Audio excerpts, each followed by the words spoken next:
এই ফুলকে সবাই ভালোবাসে। ফুলের গন্ধ যখন চলে যায়, সবাই ছুরি মারে ফেলে দেয়। তেমনি আমরা প্রবাসী যখন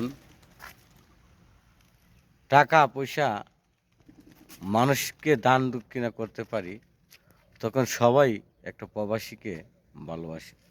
আর যখন একটা প্রবাসী কারো টাকা দিতে পারে না, তখন প্রবাসী এই ফুলের মতন গন্ধ শুকালে পালায় যায়। তেমনি একটা প্রবাসী। আসলে আমরা যারা এই দূর প্রবাসে থাকি, তারা কষ্টের ভাগগুলো কেউ নিতে চায় না, আর তার কথাগুলো কেউ শুনতে চায় না। প্রবাসী যদি কিছু কথা বলে, অনেক মানুষে বলে আমরা প্রবাসী নাকি পাগল।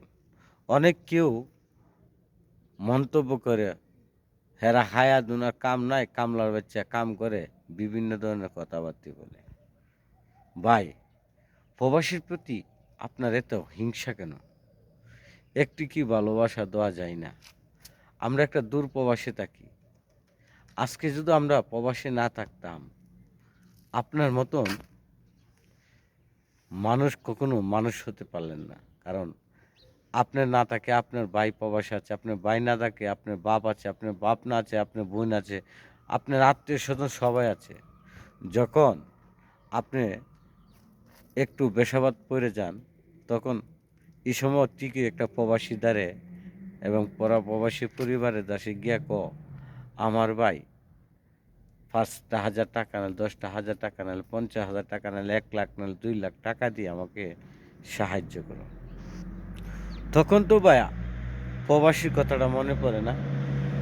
আর তখন তো আমরা প্রবাসীর উপরে ঘৃণা থাকে না।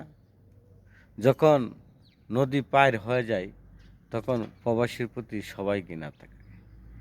তেমনি আমরা সমাজে কিছু মানুষ আছে, আর আমরা কিছু বাংলাদেশের মানুষ আছে, যখন তারা একটু উপরে লোভেরে উঠে, তখন একটা দূর প্রবাসীকে কত রঙের হয়রানি এবং হয়রানির শিকার করে। আবার অনেক সময় বলে, তোরা প্রবাসে আছত, তোরা প্রবাসে দিয়ে কামলা করো সিডিবালা। আবার নানান ধরনের কথা কস কলিগে। যাক, আমার কথাটা আপনার কাছে ভালো লাগবে না।